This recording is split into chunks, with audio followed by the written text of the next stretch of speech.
She equips leaders with data-driven workforce intelligence and actionable strategies to build resilient talent pipelines, shaping a stronger, more inclusive future for the industry. On the panel, we'll have Christy Miller, who's a geologist with Bar Engineering. She has worked within the mining industry and database management, drilling program oversight, exploration, QA/QC. She serves as Vice President for SME in WIM, Utah, and contributes to multiple education outreach committees within both organizations. Additionally, we'll have Carla Osorio, who's the HR Manager and Strategic Business Partner for Global Mining and Minerals Business Unit with Bechtel. She has 18 years experience driving people strategies, leadership development, and inclusive workforce practices in the mining industry. And then Brooke will be joining this esteemed panel moderated by Gabriela, so come on up. Thank you.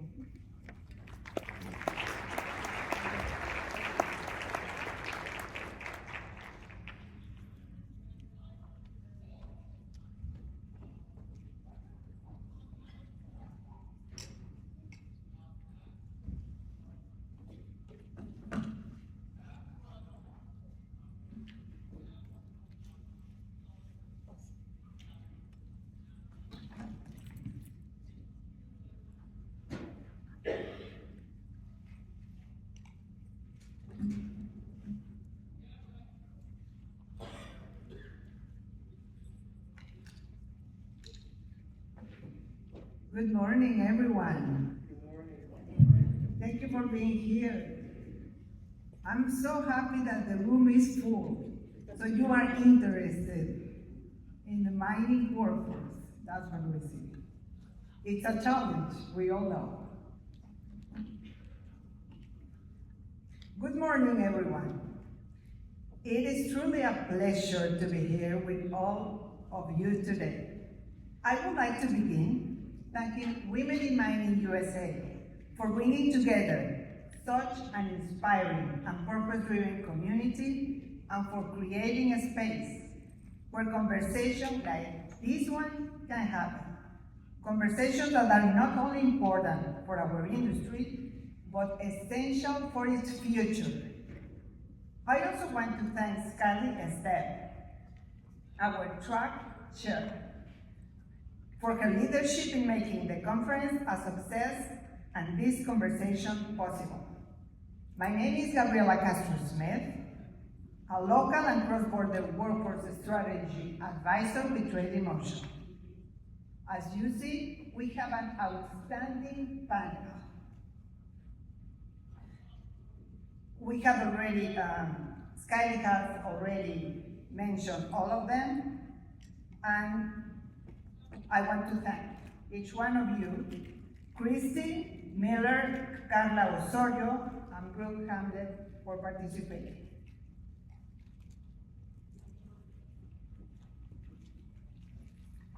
I want to acknowledge something important. Many of you are here not just to learn, but to understand what your future looks like in this industry. How you grow, how you stay, and how you contribute to shaping what mining becomes. And for leaders in the room, are you here because you recognize that workforce challenges are no longer a future risk, but a present reality? This is what this panel is about finding new ways to find and retain the workforce needed for the mining projects and operations. We will have an insightful conversation. Our three exceptional panelists will be sharing their experience and ideas on building inclusive, diverse, and future-ready talent pipelines. This panel will be interactive. We would like you to participate because we want to know what you are thinking, what you are applying, how we can learn from all of you and from the panelists. frame the conversation with a few key realities. I want to share some data with all of you. As you may know, across the United States and Canada, the mining industry is facing three major workforce challenges: retirement and aging workforce, turnover and retention pressures, shortage of skilled talent. And the numbers are very clear. Listen to this. Regarding retirement and aging workforce.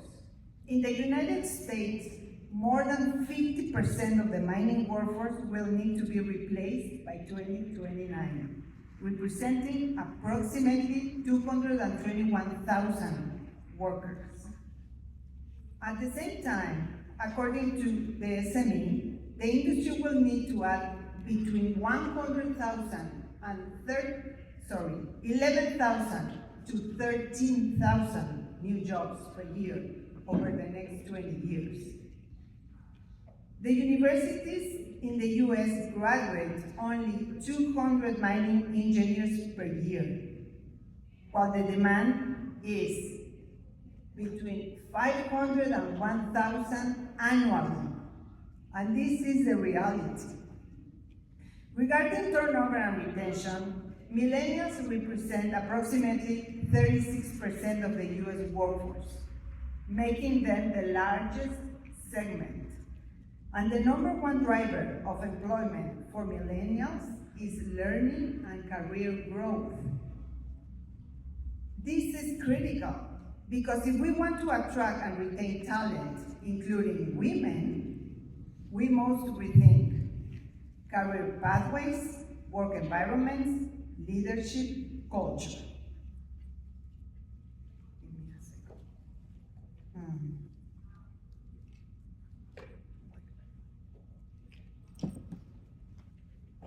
Okay.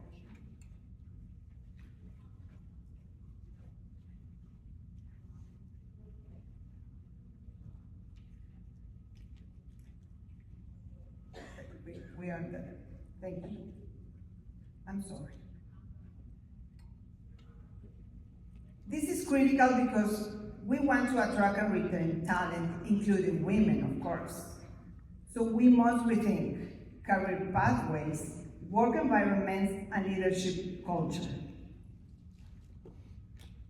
Regarding shortage of skilled talent, today's mining workforce requires digital skills, data analysis, and automation, but the pipeline is not keeping pace.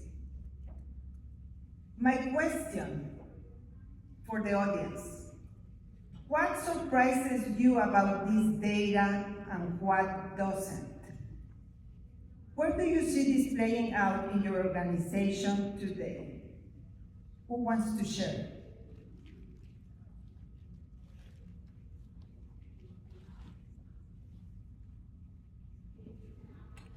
Anybody?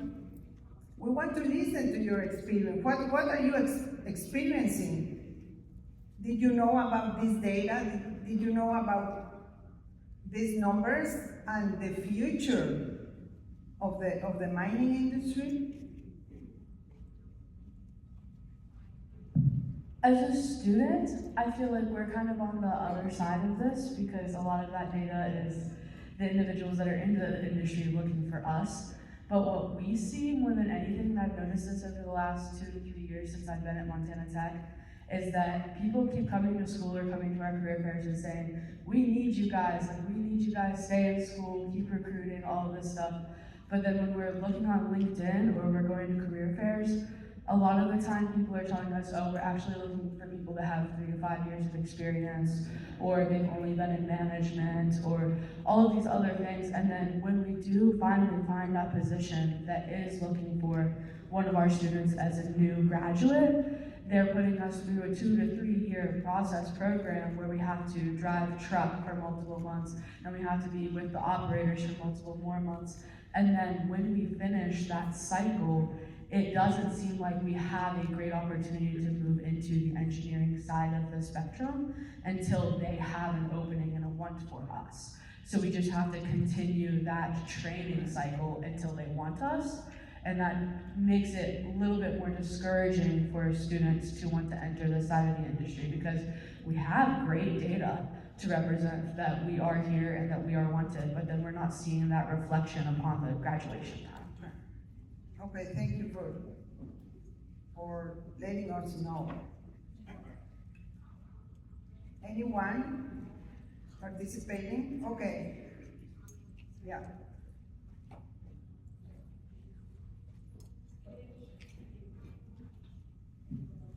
What I will say is that I agree with the data you just shared, and the reasons I'm saying that is because back in Kenya, I'm from Kenya where I studied. When I was a student, we were 72 students in mining engineering. All of us graduated, but if you go back to the same school, we have less than 5 students doing the same course. You know the reason why? Few of us managed to secure jobs. So I think the data is right, but we are only looking at the US. The companies explore outside the US? Probably no. If we can make this pathway open to anyone, anywhere in the world, we still have enough people outside there. Please open these opportunities for them. They need it. And they're willing to learn, they're willing to do the job. Thank you. Yeah, thank you. Cross-border opportunities she's talking about.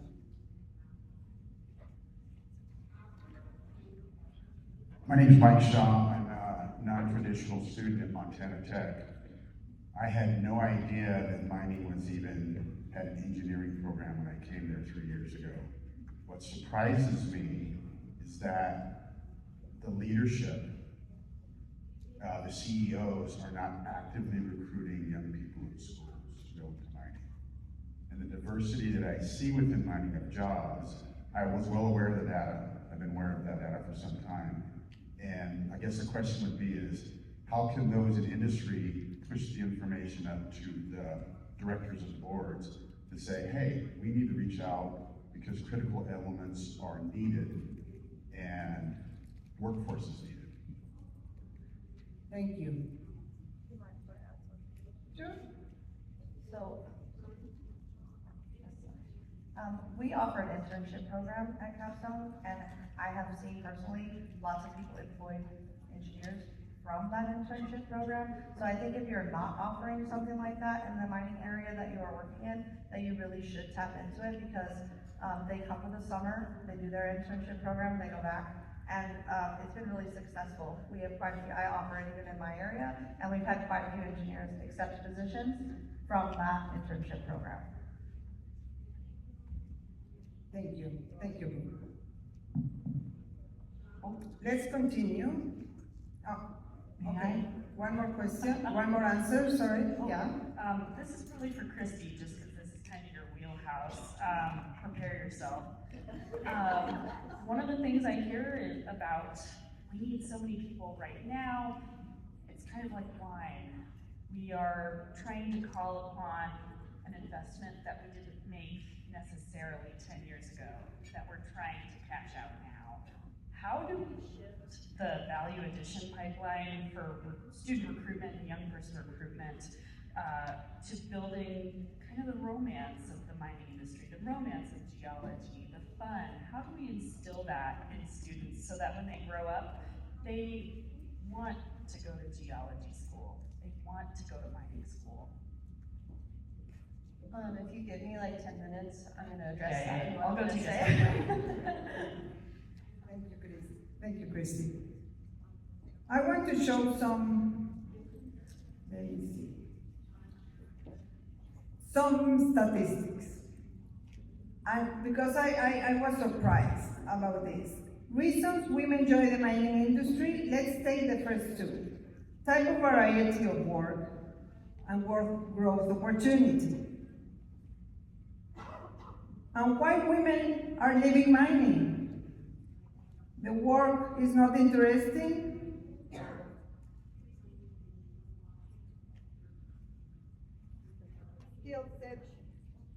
Skill set mismatch. So they are the same reasons. So what is happening? Now I will ask the same question to all of you. Does this surprise you? And if yes, why? If not, are you living this?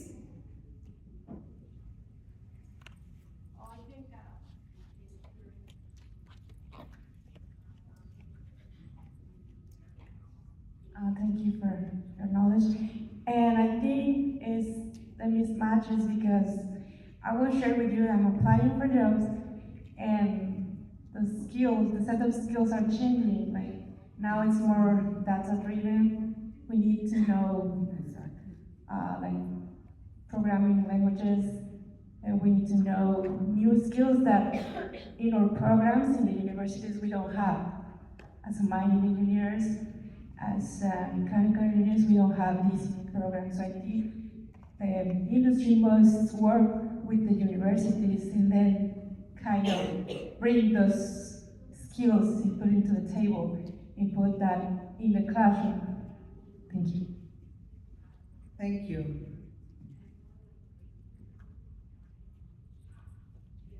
I'd like to share something. Good morning, everyone. Good morning. Thank you. I never do these. My name is Trina Burwise. I'm with Weir Minerals. We have a wonderful, active women support group at our company. We just had a conversation last month that I found fascinating with our HR folks, and what they said, I'm listening to the folks that are talking about applying for jobs right now.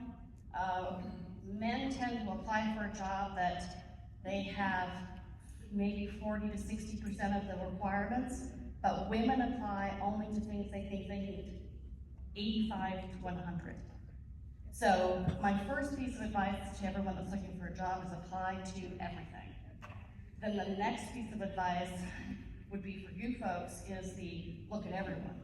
The problem we have, the disconnect we have is the computer programming that decides what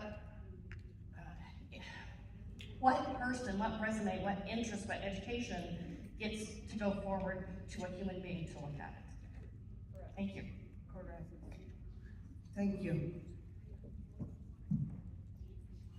Okay, let's continue. And I want to show this map. I work in North America, Mexico, the US, and Canada. But Carla Osorio gave us one from Chile. And I am very surprised with this statistic. If you see, 14.5% of women in the US work in the mining industry, but in Chile, it's 23%, and in Mexico, 18%. What is happening? What are we missing? We need to raise these numbers. And how are we gonna do it? Or what do you think that we are not at least having the same numbers of other companies in the Americas? Anyone wants to participate? Okay. Yeah, in the back, please.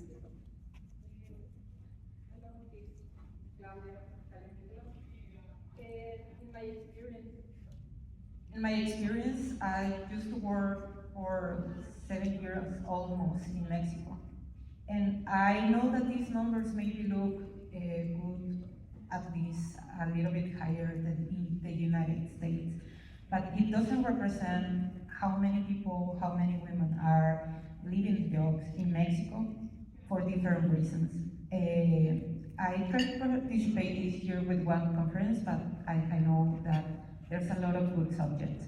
And one of these reasons is the maternity leave.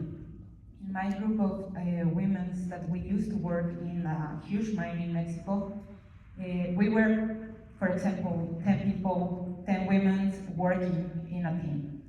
From those 10, 6 of them leave for maternity leave and never come back. Because for the different schedules that we had and the different opportunities that wasn't given to them, they were not able to come back.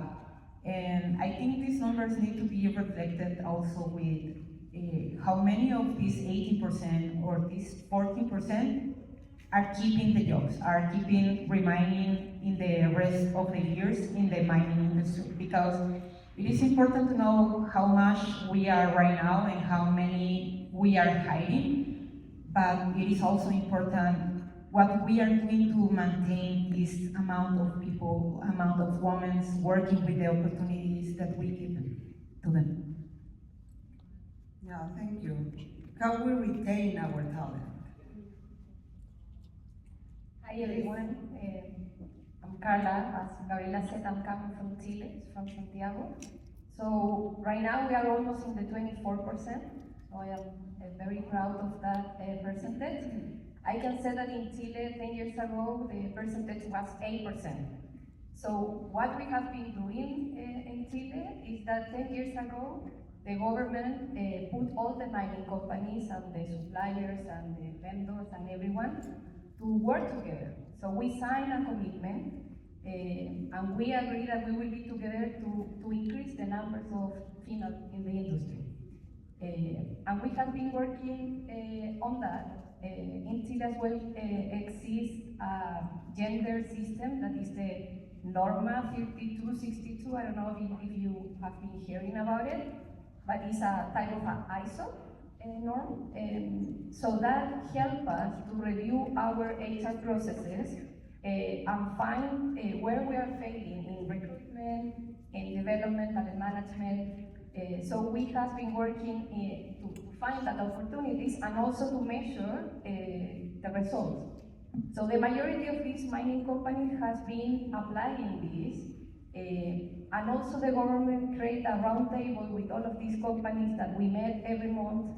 And also I think that other thing that has been key in this growth is the Women in Mining Chile, that also was created 10 years ago. And this networking, or these organizations that gave us networking, visibility, also has been helping the women in the positions and in the company. So definitely something that is not a challenge that we are facing by ourselves, we are facing in the industry. So one advice that I can give is that we work together, right? Yeah, exactly. The industry, government, associations, working together. And one of the key elements is retention. That's what, at least the stats, we can see that women enter the workforce, but after 5 years, they quit. So we need to know why we are doing it both sides, because the company and the talent, what you are doing also for yourself. Do you really know what you want? Because maybe you begin working here, but it's not what you wanted at the end. So also doing talking to yourself and saying, what do I really want? It's a great industry, and I think that working in the mining industry is a great place for many people. But let's continue with our panel. Christy is going to talk to us about attraction and the perception of mining, that it's becoming a challenge. Mining has a challenge about perception, even in communities next to the mine. Christy. Sure. Now I got extra pressure. Hello, okay. I have extra pressure in it that I got called out on the questions. But it's okay. I will say, this is just a quick overview, just because we need to get to the other panelists as well, but I'm happy to deep dive it more in the Q&A and things like that. So thank you for being here. When people picture mining, they still imagine hard hats and holes in the ground. What they don't picture is the science, technology, environmental planning, and decision-making that drive the industry. If people don't understand what mining really is, it's not a surprise that they don't see themselves in it. One of our biggest challenges and biggest opportunities is changing that picture. The good news is that we've made real progress over the last few years. We're having better conversations and being more intentional and strategic about outreach, but we also have to be honest with ourselves. There's still a long way to go, and it depends on everyone attending this conference, everyone a part of other mining organizations, professors, and all of your colleagues. One thing I've been really encouraged by is how groups like WIM, SME, and state mining organizations have started working together and are learning to work smarter, not harder when it comes to outreach. We are realizing that we can't focus on one group specifically, especially if we want lasting impact. We need to reach kids of all ages, but also their parents, teachers, and the people who influence how careers are perceived in the first place. At the same time, we also need a stronger presence at universities, not just in mining departments, but across campus. There are so many roles in mining that overlap with other majors, but those connections are not clearly explained. If students don't know where they fit, they won't step into the pipeline. So how do we help people actually see themselves in mining? At the K-12 level, it's all about mining feeling approachable. This means interactive experiences and conversations about careers in terms kids can understand and relate to. At the university level, it's all about supporting student chapters, mentoring and offering practical workshops like a mining day or a mining 101 day, resume workshop or a mining 101 day where all majors are invited and exposed to what mining actually looks like and what type of opportunities they have in that space. At the adult level, it's all about awareness. When adults understand the value of mining and how it shapes everyday life, that perspective often trickles down to future generations, or sometimes it even opens doors for themselves. But outreach alone isn't enough. Retention is hard, even when we get people into programs or jobs. We often are starting with a very small pipeline to begin with. So the real question becomes, how do we keep people long-term, and how do we support them throughout their careers? That's why I'm excited for what Carla and Brooke are about to share next. Their experiences show that we must be intentional, not just about outreach, but about the entire retention across the entire life cycle of your people's careers. If we do this, real change is possible, and that's how we build a stronger, more sustainable future for mining. Thank you very much. And now, talking about perception, last year I attended an event from the University of Arizona in April. It was exactly 1 year ago. And the university made a very, very good report on perception about mining. And the perception about mining is not only directed to students, because what they found in this study is that the perception is for the parents and for the school teachers. Because if a student wants to study, they have an idea about mining, but your teacher thinks that mining is not good, the teacher will not encourage the student. If your dad or mom thinks that mining is dirty, they will not encourage their kids. So we need to make aware of the good things of mining, the good practices of mining, what we do for the community. I see a lot in social media how many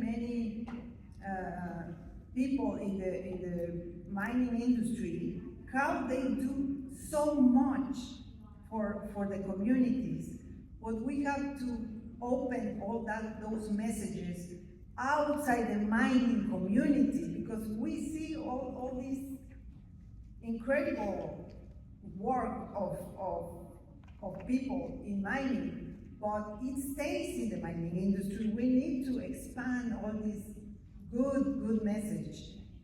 And I want to ask the question now, according to your experience, what actually changes perception versus what just looks good? Because it's changing the perception, not only showing the good things. How are we gonna do that? Are you working on this? Is your company doing something on awareness, on good practices, on changing the perception? Can someone share? I'd be happy to share it. Thank you. So I'm the Education Program Director here in the state of Arizona. And we have a Mining in the Classroom program. Maybe all of you don't know, but there are several of us throughout the country, and we do work together. We started a national committee underneath the AEMA umbrella. But what we found, going back to that University of Arizona research study, what was interesting is that the majority was, I don't know, people aren't even thinking about mining. And so when I'm working with Department of Education, they've mirrored that sentiment. They're like, you just need to get the word out that it even exists. So that's one thing that was a great learning from that research. So we really are focusing on brand awareness, like mining in your everyday life. I can say that when I work with teachers, and last year we had direct engagement with over 600 teachers, about 1,200 students. The reach was like 93,000. I always start out with a survey that says, what are your perceptions about mining? And there's always negative, but majority is neutral to positive. But after just 1 hour of information, that's it. Everyone's in positive. So it doesn't take much. People are just really interested to see behind the copper curtain. We are the mining mystique, capital MN. They just don't know what's behind there. We have a great tool here, thankfully, in the state of Arizona. We do have a mine that's open to the public. There's only 3 to mine knowledge in the country. So ASARCO opened up their doors in 1997. They started getting kickback from some development that was taking place, and the general manager at the time was like, well, let's just open it up. You just come in. And so it's a really great tour. If you guys haven't been on it, you get to see the pit. You also get to go into the mill, and you get to see the tailings. It's the whole operation. And I used to manage that with Trainan here in front of me. And it was kind of deflating for folks because they were like, this is it. We're the mules and the small children and the tools. And so anyway, just opening your doors, transparency, and letting people behind the copper curtain, an hour. That's it. So that's what we're doing. I'm here if you have any questions on how you want to implement. Wow, impressive. Thank you very much, Wendy, for sharing. We know that you are a great advocate of mining. Yes. Thank you very much. Hi, my name's Macy. We're here from South Dakota. We work at the Core Wharf site. Something that one of our executive board members for our WIM chapter has been doing is teach the teacher, which sounds similar to what you guys do down here in Arizona, but she holds days where she'll bring in teachers of all levels, train them about mining, and then she's gonna try and expand that to teach the legislator, to try and get the word out there and teach more. Something that I've noticed that's more impactful for us is going to events, talking to adults and kids face to face. That seems to, introducing that real person aspect seems to be more impactful than posting on social media or donating to a cause. Sure, thank you very much. Someone from the panel who wants to share about awareness? So, I'm also our chapter president for Pinto Valley Mine, for Women in Mining. And recently we've connected with the local community college there, and we've hit up several high schools to do that, spread the word, specifically about jobs that women can also hold, which are equal to any job that a man holds in our mine. So there's a lot of bias or unknowns revolving those kind of positions. So I do believe it's a powerful thing to educate our community and make sure that you're setting those things up on your own.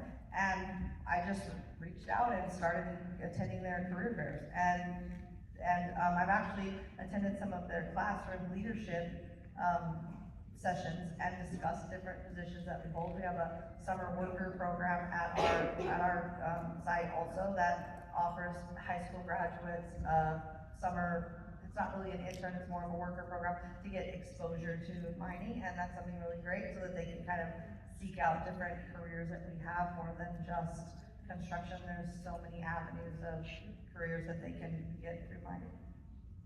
Thank you. I think that many people and companies, government, associations are doing a good job on awareness, and we should continue, and that way we will attract more good talent to the mining industry.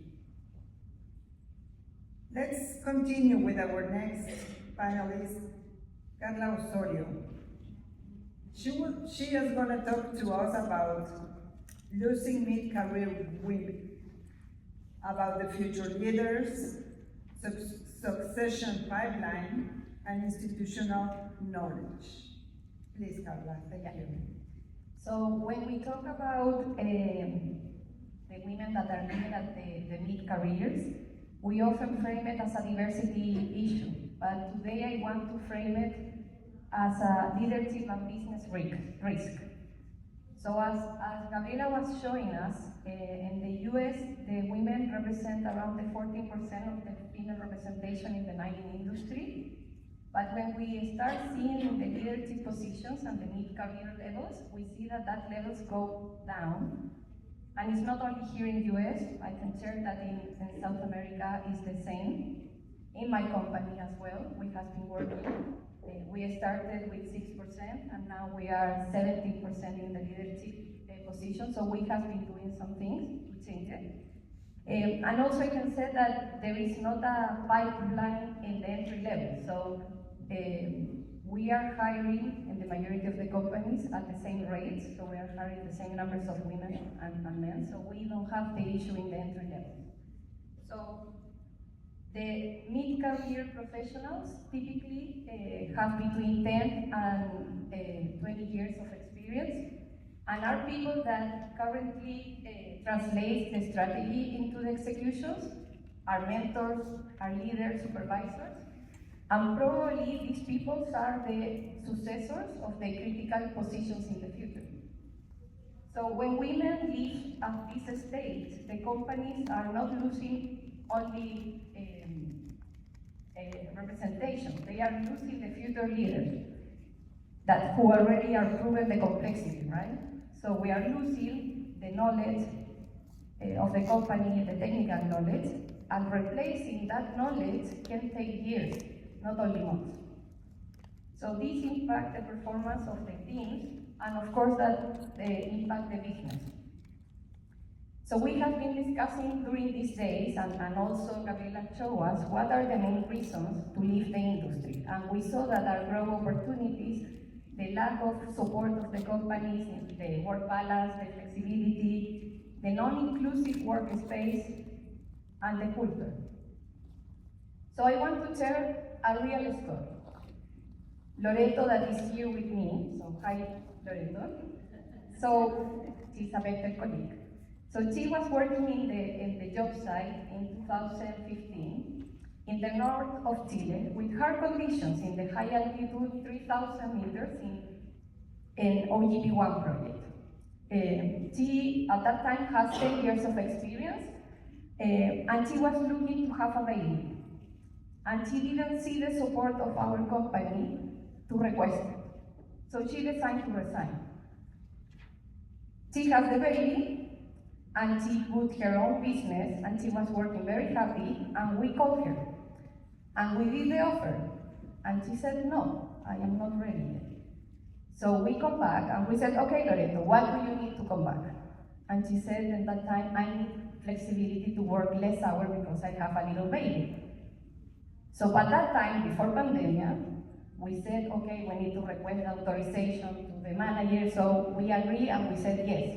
And Loreto was able to come back in reduced time. And today, she's working here in US with Franco, her son, 9 years old. She's a single mom, and she has been already take 3 leadership positions in our company. So we were able to bring her back, right? So today, in Bechtel, we have a formal program that the name is Return and Rise, and probably you have been seeing the branding outside. And it's a return program. So we are offering opportunity to women and men that have been taking career breaks for personal reasons, traveling, any reason.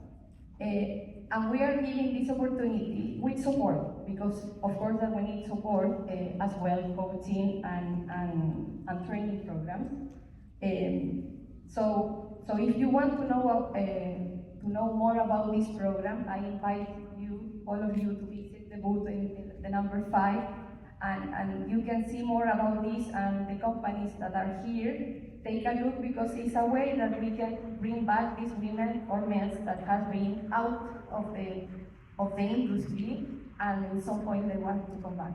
So I don't see women being mined as a talent problem. I see it as a system issue, and the risk is that when we start accepting that loss as a normal, we don't notice how much it's costing us until years later.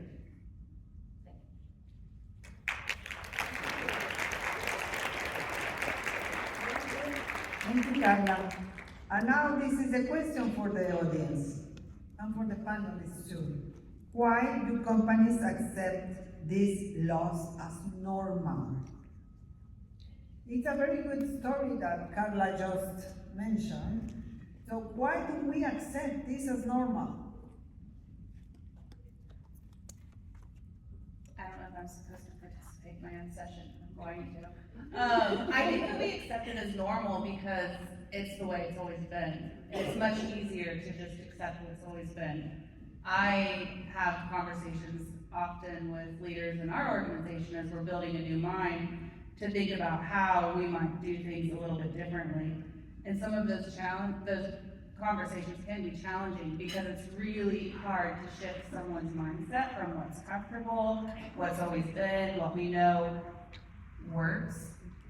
It might work for some, but it doesn't work for all, so I will argue it doesn't work if it's not ensuring we're retaining or attracting people into our business or our industry. So I think that it goes down to comfort and ease. Thank you, Skylie, because this is a hard time for companies, so we need to think differently, get out of the box, and do something totally different. I think that try. If we continue doing the same way, and if we continue with the same process, and we will have the same result. So let's get out of the box, let's try something different. There will be some things that work, but others don't. So let's do it. Is there someone else wanting to participate? I do. Sorry, I don't like mics, but I think it's interesting that you called your employee and offered her to come back. To think about when people do go on parental leave, we don't plan. I know my company, and I've worked at several mines, do not plan for this. They are uncomfortable, I think, with the concept of people having babies and do not plan for it. I'm curious as to if Bechtel is, do you have, it's an awkward conversation. Are you planning to have a baby? If so, what does that look like for you, and what is the road through it, and do you plan for that? Because I think we don't address it head on because it's not a conversation that we have up front, and I'm curious as to if you've navigated that. Yeah, maybe I can say that in the culture in Chile is a little different. So the Chileans here can say that I don't know how many times people ask me if I am planning to have more babies. Okay, directly. My supervisor or other people has been asking me when I have other babies. But I feel that in any country, if we create a culture and the safe space, right, to have that type of conversation that you can plan when you want to have babies, and the company can be aware and can be prepared and support you, I think that is something good. And I feel that in Bechtel, we have been supporting and creating that type of space so the women can honestly be open and share when they are planning to have a family, for example.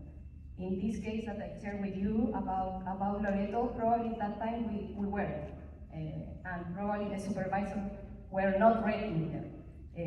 Until some years ago, the people in the interviews was asking, are you planning to have a baby? So awkward questions in the interviews that we should not be asking. Now it's prohibited, right? So we have been preparing the managers for the interview so they don't have to do that question, because we put the women in an awkward situation and disadvantages from the men, right? So yeah, we need to prepare the culture, we need to prepare supervisors as well.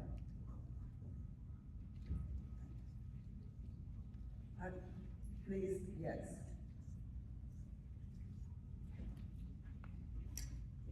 I've watched a couple of younger engineers leave the company to have a family. Very talented, very knowledgeable. They've done their 4 to 8 years of schooling. And they, at least one of them, I know had asked, hey, are there other options? Can I have something more, some remote work? How do we change the mindset of our executive leadership team? I know that there are some smaller companies that it might be easier to have some of those conversations. The company that I currently work for has 7,000 employees across the region. So how do we change that mindset to allow for that flexibility? They saw it as a one-off. No, I'm sorry, we can't let you do remote work, right? But how do we change that?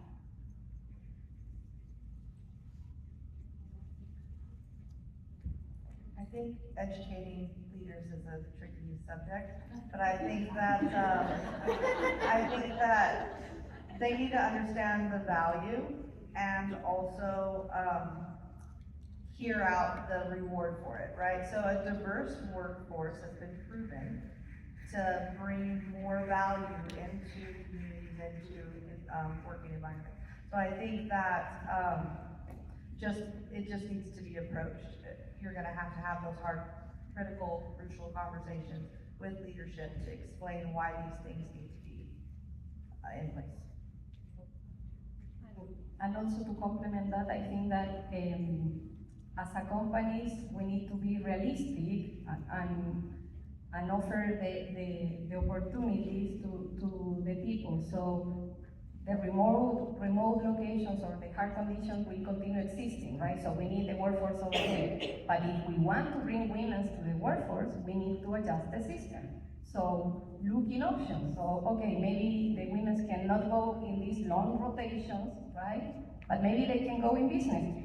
Maybe they can do the job sharing. So we need to have more options and to be more creative, and that is a challenge for all the HR colleagues, right? So to present and influence in that decisions to the managers and the hiring managers. Yeah. Thank you. I want to ask a question. What's one place your talent system is breaking right now? Who's willing to share something uncomfortable but true? I repeat the question. What's one place your talent system is breaking right now? Who wants to share?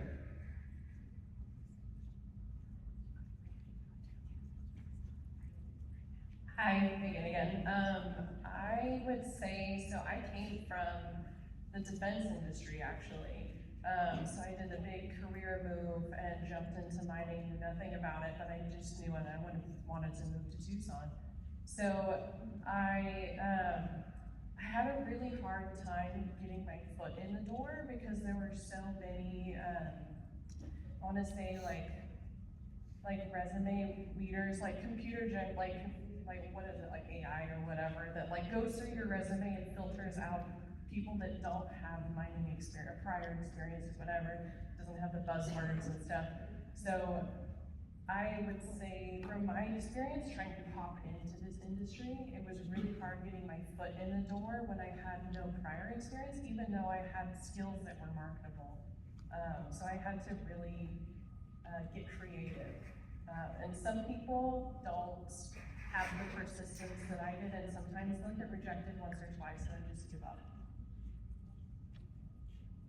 I do want to say that they offer a lot of job fairs for individuals who have skill sets like that. Hit those up. Like, hit up job fairs for a company that you're interested in working for, and then just market yourself. I also didn't come from a mining background. Most of my experience is in medical lab, and I just marketed myself and said, lab is lab. Let me show you what I can do. And I nailed the supervisor position right away when I was young. I was in my early 20s. Then I went back to the hospital. I came back to mining again when COVID hit because I didn't want to work in that environment anymore. But you know, you have to. That's something that I learned along the way too. Men tend to advocate for themselves. Somebody had mentioned that they will apply for every job. And I learned that not only do you need to advocate for yourself, but you need to advocate for a salary that you desire. So that's something that I didn't know about when I first went into mining. My experience, you were paid this for the amount of years you had, and that's how that works. And they kept it very equal. In mining, I've found that that's a little bit different, and you need to definitely advocate for yourself in that area for the students that are coming up. Yeah. Sure. Hi everyone, Lindsay Carroll from Weir Minerals. So the question of a talent breakdown, because we do have ambitions in our top goals from our leadership team of growing to 25%. We're sitting at a 19% rate. And one, we're trying to tackle it from both a recruitment and then a retention. And on the recruitment side, where it was breaking down is we weren't getting diverse enough slates. And we didn't, one of the drivers behind that was back to very specific skills. And so what we've been trying to do and work with our hiring managers is to actually look through what they've put as you must be, and step back and kind of challenge that, to say, hey, the defense industry, kind of similar, but there's a lot of good things we can learn. So that's been something we're trying to do intentionally to help drive that more diverse slate that gives more options, that then allows more women to come in. Thank you. Thank you for sharing. And I want to share something. I used to have a mentor, a woman. Many of you know her, Melissa Sanderson. She used to be my mentor. And she said once in a conference, she was a speaker, and she said, women, don't be afraid. When a man applies for a job, even if he's not qualified for the job, he knows that he is qualified. But when a woman applies for a job, it's like, am I qualified?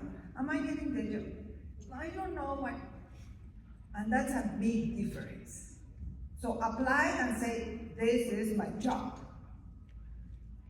At the end, we don't know, but have that intention of, I want this job, I'm qualified for the job. Why do we have this, the fear of not being qualified? Women and men say, I'm qualified, even if he's not qualified. So what's the difference? We are all human beings. So apply and believe in you.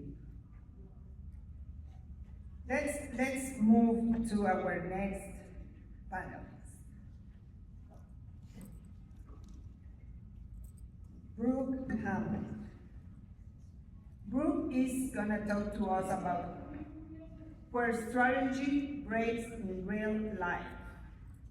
One-side reality, production, safety, cost pressures, talent strategies often fail in execution, not intention. I think this goes back to, I thought a lot about this question, and breakdowns in our retention have to do with women feeling safe in their work environment. If we don't feel safe, We're gonna seek something else that makes us feel validated, or another opportunity where somebody else is going to recognize or make space, like for somebody who has a baby and they have a less demanding schedule, right? So in order for us to build this pipeline where we have a retention of good talent, or we have retention of females in the workspace, we need to provide a safe place for them to feel valued and work.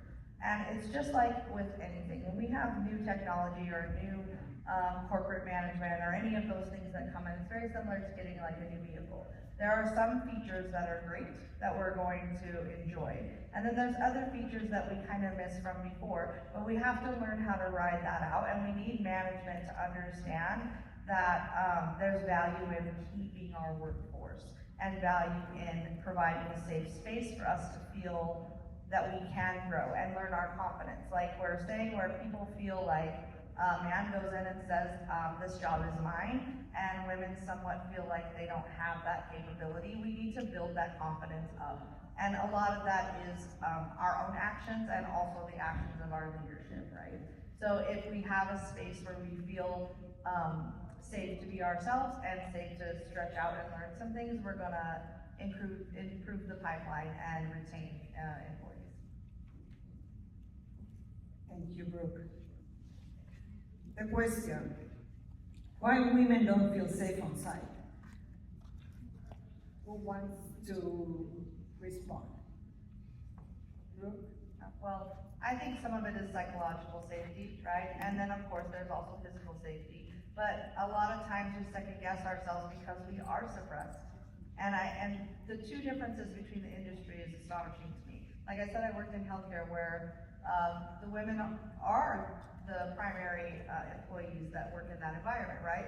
So it's a little bit different for men in that environment, where I switched over to mining. It was eye-opening to me that it wasn't just equal. You know, I was really young when I first stepped into mining and I didn't understand. And it took me a long time to grasp that I need to own my space, that I need to make sure that I make them validate me, that I show what I'm capable of, and I don't accept that behavior from my superiors or even my coworkers, that it's my job and I'm gonna show that I can showcase my talent, right? Thank you. Someone else? As crazy as it sounds, we almost have to go back to the basics. We recently remodeled bathrooms in one of our facilities because we only had one, because we hadn't had a woman working there for a really long time. I've been married for 38 years and I have shared a bathroom with my husband for 37 of them. It's hard. So, or no, I said that wrong. I haven't not shared a bathroom for 37 years because men are gross. No offense to men, I'm sorry. And I was so surprised at the pushback we got. I thought we had the most wonderful group of men that would completely understand why we made that decision to have a separate female bathroom. And why the privacy and that dignity is important. And I was shocked at how many of them resented it. They've come around, but it surprised me. And if someone had asked me ahead of time, oh, they're not gonna have a problem with that. I know these guys, they're fabulous. To have to go back to the absolute beginning of safe space was surprising. But that's, I think, existing everywhere. For those of you who are in mining and have ever either worked in a pit or have visited a pit, there's nowhere for a woman to go to the bathroom. So we just recently put on our trailers, we have segregated porta potties for men and for women for that exact purpose. And we had to do some training to explain, like, women do need to change their tampons.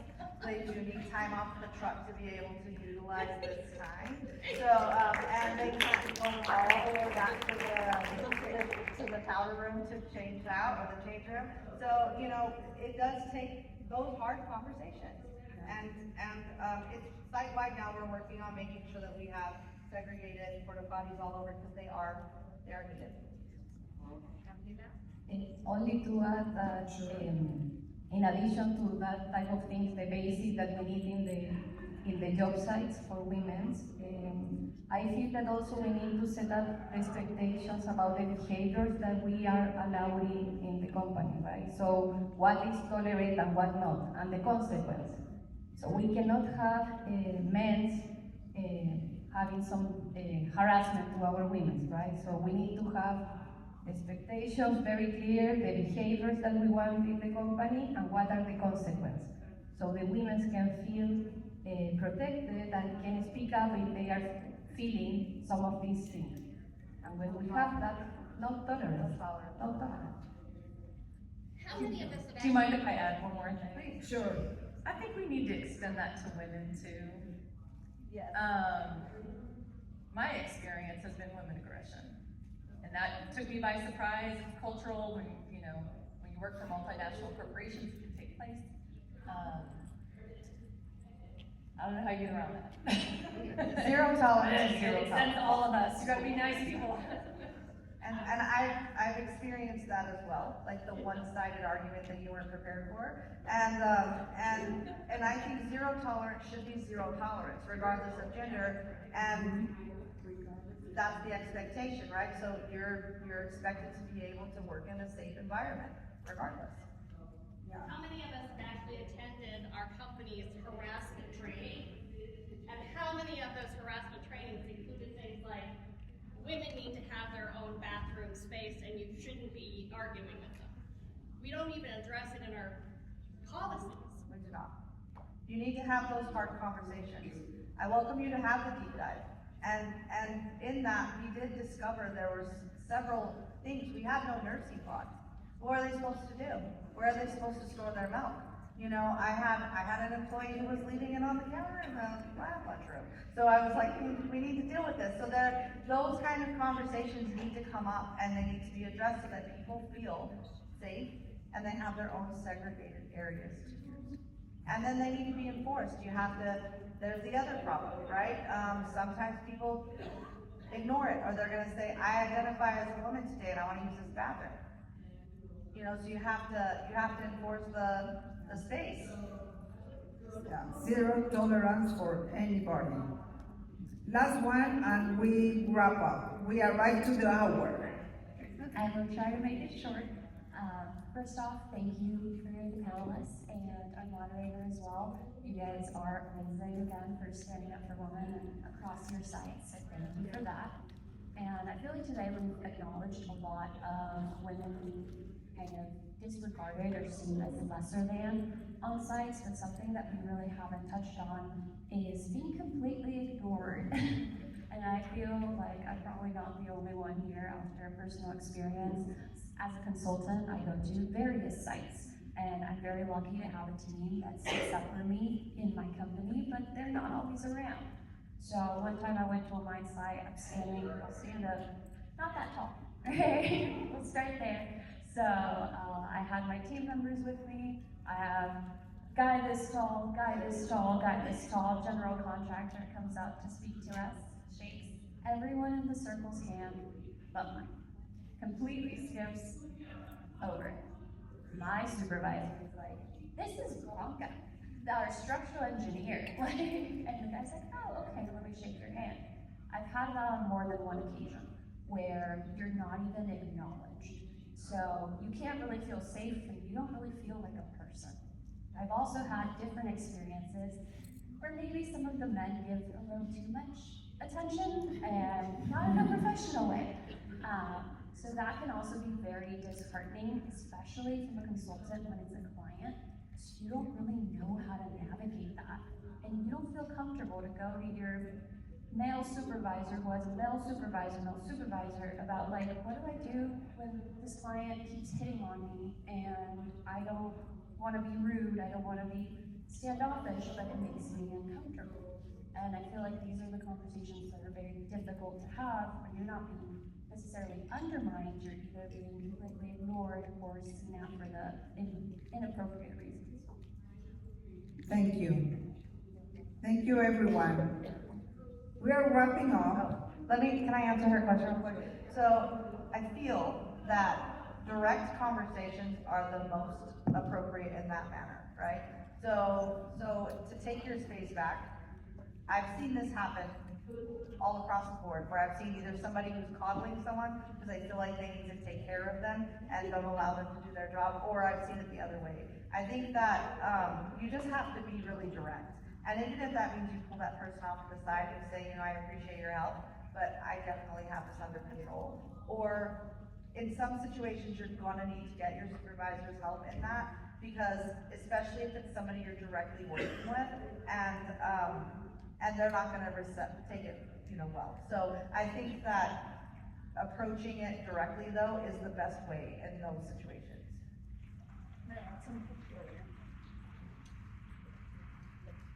I also think it's important to talk to your HR team or your safety team. Our company, my company of our engineering is set up where we have 0 tolerance. And I can go to my safety people, I can go to my HR people, I can go to my supervisors, and they will kick those people off site if they're not treating me well or my other colleagues well. I know it's scary to have the conversation. If you can't have it, find your safe space of like your work best friend or someone you like can really confide in, and then take that up the ladder a different way if you don't feel comfortable having like those exact conversations yourself. Because I know it's scary to be direct, but like trying to like find someone that you feel safe that maybe they can take it up the ladder. Like my work bestie, I told her about a conversation, and she took it up the ladder, and the principal of the project was calling me, being like, do we need to get this guy off? Are you comfortable? Are you safe? And those people were 2,000 miles away in a different time zone, you know? Like, so you gotta find your people that you feel safe and comfortable with, and if it's not a coworker or a direct supervisor, find your HR staff, find your safety people to help you navigate those situations, because it's not okay, and we can't keep tolerating it. Have a conversation. Thank you everyone for sharing. It was very, very interesting. I think that we all learned from everyone. We've talked about where talent is lost, but the real question is, what are you going to do different because of it? Pick an area to focus on. How people enter, how people stay, how people return. Write down, what's one thing you will test in the next 90 days? It doesn't have to be perfect, just real. The companies that win won't be the ones with the best intentions. They will be the ones who redesign how talent actually works. And I will tell you something that I do all the time with my team. I said, because the most important asset for a company is people. Thank you everyone for attending. We are very happy to be here. Thank you for our panelists, and see you next year.